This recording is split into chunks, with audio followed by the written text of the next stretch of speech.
வணக்கம். மாநில செய்திகள் வாசிப்பவர் கிருஷ்ணவேணி கோபியானந்த்.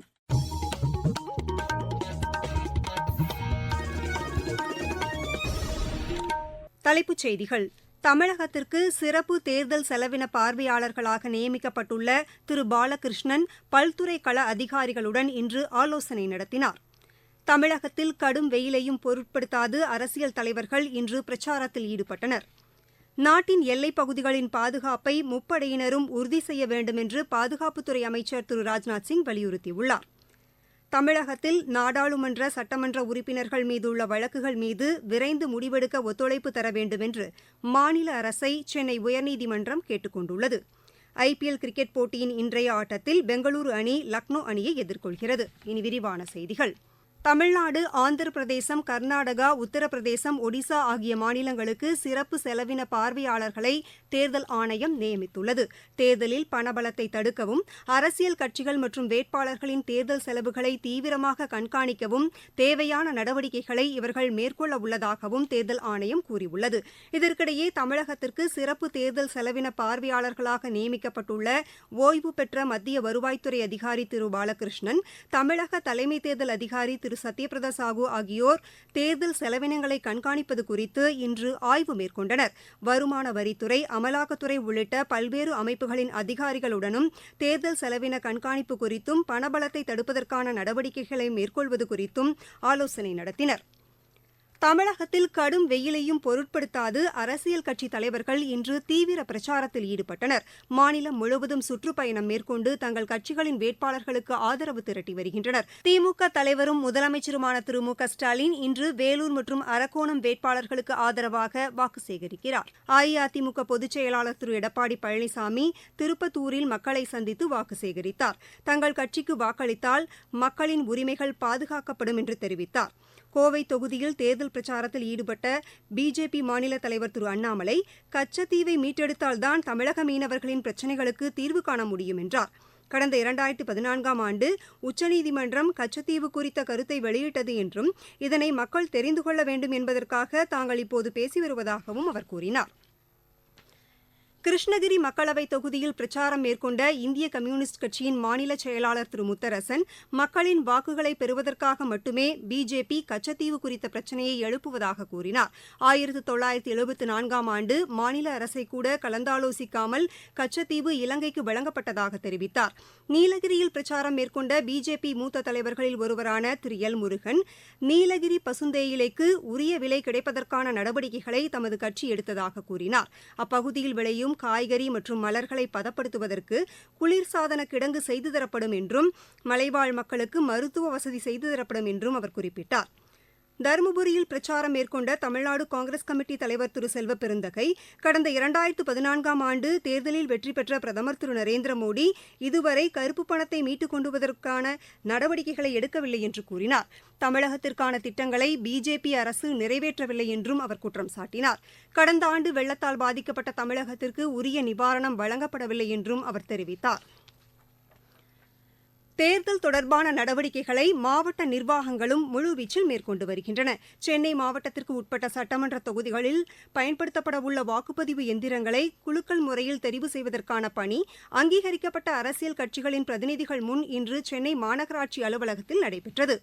நாமக்கல் மாவட்டம் ராசிபுரத்தில் இன்று நடைபெற்ற தேர்தல் விழிப்புணர்வு நிகழ்ச்சியில் பங்கேற்ற ஆட்சியர் திருமதி உமா, அதிக வாக்குப்பதிவு பெற்ற மாவட்டமாக நாமக்கல் திகழும் வகையில் அனைவரும் தவறாமல் வாக்களிக்க வேண்டும் என்று கேட்டுக் கொண்டார். தேர்தலின் போது பொதுமக்கள் அச்சமின்றி வாக்களிப்பதை உறுதி செய்யும் வகையில் கோவை மாவட்டம் பொள்ளாச்சியில் பாதுகாப்பு படையினரின் கொடி அணிவகுப்பு ஊர்வலம் இன்று நடைபெற்றது. தூத்துக்குடி மாவட்டம் கோவில்பட்டியில் 100% வாக்களிப்பதை வலியுறுத்தி மாணவர்கள் பங்கேற்ற விழிப்புணர்வு பேரணி இன்று நடைபெற்றது. திண்டுக்கல் மாவட்டத்தில் 100% வாக்களிப்பதை வலியுறுத்தி மனித சங்கிலி விழிப்புணர்வு பேரணி நடைபெற்றது. ஈரோடு மாவட்டத்தில் வாக்குச்சாவடிகளில் மாற்றுத்திறனாளிகளுக்காக அமைக்கப்பட்டு வரும் முன்னேற்பாட்டு பணிகளை தேர்தல் அலுவலர் திரு ராஜகோபால் சுங்கரா இன்று ஆய்வு செய்தார். நாகை கடற்படை தளத்திலிருந்து கடலில் படகு மூலம் சென்று மீனவர்களிடம் தேர்தல் குறித்த விழிப்புணர்வை ஆட்சியரும் தேர்தல் அலுவலருமான திரு ஜானி டாம் வர்கீஸ் ஏற்படுத்தினார். காஞ்சிபுரம் மாவட்டம் செவிலிமேட்டில் உள்ள மின்னணு வாக்குப்பதிவு எந்திர கிடங்கிலிருந்து புதுக்கோட்டை மற்றும் நாமக்கல் மாவட்டங்களுக்கு தேவையான வாக்குப்பதிவு எந்திரங்களை ஆட்சியர் திருமதி கலைச்செல்வி இன்று அனுப்பி வைத்தார். தூத்துக்குடி தொகுதிக்கு உட்பட்ட பகுதிகளில் நடத்திய வாகன சோதனையின் போது 34 லட்சம் ரூபாயை தேர்தல் பறக்கும் படையினர் இன்று பறிமுதல் செய்தனர். நீங்கள் கேட்டுக்கொண்டிருப்பது மாநில செய்தி அறிக்கை.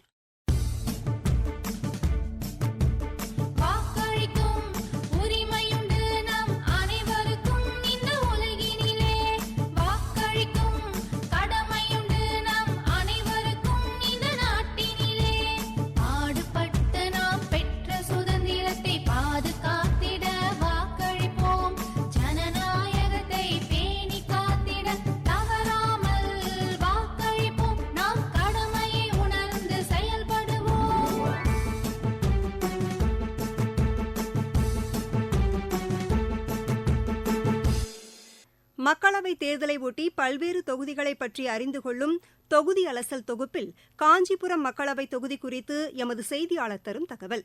காஞ்சிபுரம் நாடாளுமன்ற தொகுதியில் காஞ்சிபுரம், உத்திரமேரூர், செங்கல்பட்டு, திருப்போரூர், செய்யூர், மதுராந்தகம் ஆகிய சட்டமன்ற தொகுதிகள் இடம்பெற்றுள்ளன. இத்தொகுதியில் 8,03,456 ஆண் வாக்காளர்களும் 8,95,107 பெண் வாக்காளர்களும் 303 இதர வாக்காளர்கள் என மொத்தம் 17,48,866 வாக்காளர்கள் உள்ளனர். 2024 மக்களவைத் தேர்தலில் திமுக சார்பில் கா. செல்வம், அதிமுக சார்பில் பெரும்பாக்கம் இ. ராஜசேகர், பாமக சார்பில் ஜோதி வெங்கடேசன், நாம் தமிழர் கட்சி சார்பில் வி. சந்தோஷ்குமார் உள்பட 11 பேர் போட்டியிடுகின்றனர். இவர்களை ஆதரித்து முக்கிய தலைவர்கள் தீவிர வாக்கு சேகரிப்பில் ஈடுபட்டு வருகின்றனர். மேலும் பொதுமக்கள் 100% வாக்களிக்க வேண்டும் என்பதற்காக மாவட்ட நிர்வாகம் சார்பில் பல்வேறு விழிப்புணர்வு நிகழ்ச்சிகள் நடத்தப்பட்டு வருகின்றன. காஞ்சிபுரத்திலிருந்து பி. ஆர். சிவகுமார். நாட்டின் வட எல்லைப் பகுதிகளில் பாதுகாப்பை உறுதி செய்வதற்கான அனைத்து முயற்சிகளும் மேற்கொள்ளப்பட வேண்டும் என்று பாதுகாப்புத்துறை அமைச்சர் திரு ராஜ்நாத் சிங் வலியுறுத்தியுள்ளார். புதுதில்லியில் இன்று ராணுவ தளபதிகள் மாநாட்டில் உரையாற்றிய அவர் எல்லைப் பகுதியில் முப்படைகளும் உறுதியுடன் செயல்பட்டு வருவதாகவும் அமைதிக்கான நடவடிக்கைகள் தொடரும் என்றும் தெரிவித்தார்.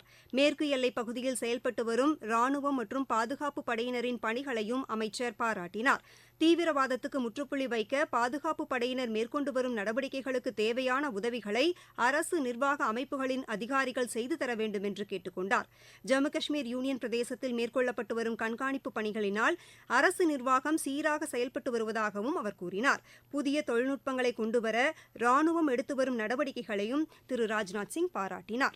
தமிழகத்தில் எம்எல்ஏ, எம்பிக்களுக்கு எதிராக இந்திய தண்டனைச் சட்ட பிரிவுகளின் கீழ் 561 வழக்குகளும், ஊழல் தடுப்புச் சட்டத்தின் கீழ் 20 வழக்குகளும் உள்ளதாக தமிழக அரசு இன்று சென்னை உயர்நீதிமன்றத்தில் தெரிவித்தது. இவர்கள் தொடர்பாக சிறப்பு நீதிமன்றங்களில் நிலுவையில் உள்ள குற்ற வழக்குகளின் விசாரணையை கண்காணிப்பது தொடர்பாக உச்சநீதிமன்றம் பிறப்பித்த உத்தரவின்படி சென்னை உயர்நீதிமன்றம் தாமாக முன்வந்து வழக்கை விசாரணைக்கு எடுத்துக் கொண்டது.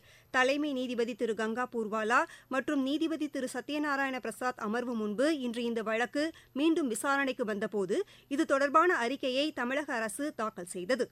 இதையடுத்து குற்றச்சாட்டுகள் பதிவுக்காக உள்ள வழக்குகளில் விரைந்து குற்றச்சாட்டுகளை பதிவு செய்ய நடவடிக்கை எடுக்க வேண்டும் என்றும், புலன் விசாரணையில் உள்ள வழக்குகளை விரைந்து விசாரித்து முடிவெடுக்க மாநில அரசு ஒத்துழைப்பு அளிக்க வேண்டும் என்றும் உத்தரவிட்ட நீதிபதிகள் வழக்கு விசாரணையை ஜூன் மாதம் 20ஆம் தேதிக்கு ஒத்திவைத்தனர். விளையாட்டுச் செய்திகள். ஐபிஎல் கிரிக்கெட் போட்டியில் இன்று நடைபெறவுள்ள ஆட்டத்தில் பெங்களூரு அணி லக்னோ அணியை எதிர்கொள்கிறது. பெங்களூருவில் இப்போட்டி இரவு மணி 7:30க்கு தொடங்குகிறது. ஐஎஸ்எல் கால்பந்து போட்டியில் ஒடிஷா இன்று பஞ்சாப் அணியை எதிர்கொள்கிறது. புவனேஸ்வரில் நடைபெறவுள்ள இப்போட்டி இரவு மணி 7:30க்கு தொடங்குகிறது.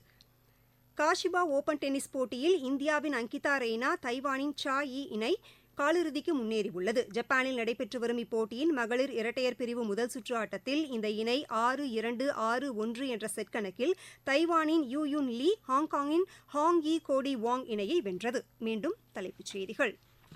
தமிழகத்திற்கு சிறப்பு தேர்தல் செலவின பார்வையாளர்களாக நியமிக்கப்பட்டுள்ள திரு பாலகிருஷ்ணன் பல்துறை கள அதிகாரிகளுடன் இன்று ஆலோசனை நடத்தினார். தமிழகத்தில் கடும் வெயிலையும் பொருட்படுத்தாது அரசியல் தலைவர்கள் இன்று பிரச்சாரத்தில் ஈடுபட்டனர். நாட்டின் எல்லைப் பகுதிகளின் பாதுகாப்பை முப்படையினரும் உறுதி செய்ய வேண்டுமென்று பாதுகாப்புத்துறை அமைச்சர் திரு ராஜ்நாத் சிங் வலியுறுத்தியுள்ளார். தமிழகத்தில் நாடாளுமன்ற, சட்டமன்ற உறுப்பினர்கள் மீதுள்ள வழக்குகள் மீது விரைந்து முடிவெடுக்க ஒத்துழைப்பு தர வேண்டுமென்று மாநில அரசை சென்னை உயர்நீதிமன்றம் கேட்டுக் கொண்டுள்ளது. ஐபிஎல் கிரிக்கெட் போட்டியின் இன்றைய ஆட்டத்தில் பெங்களூரு அணி லக்னோ அணியை எதிர்கொள்கிறது. இத்துடன் இந்த செய்தியறிக்கை நிறைவடைந்தது.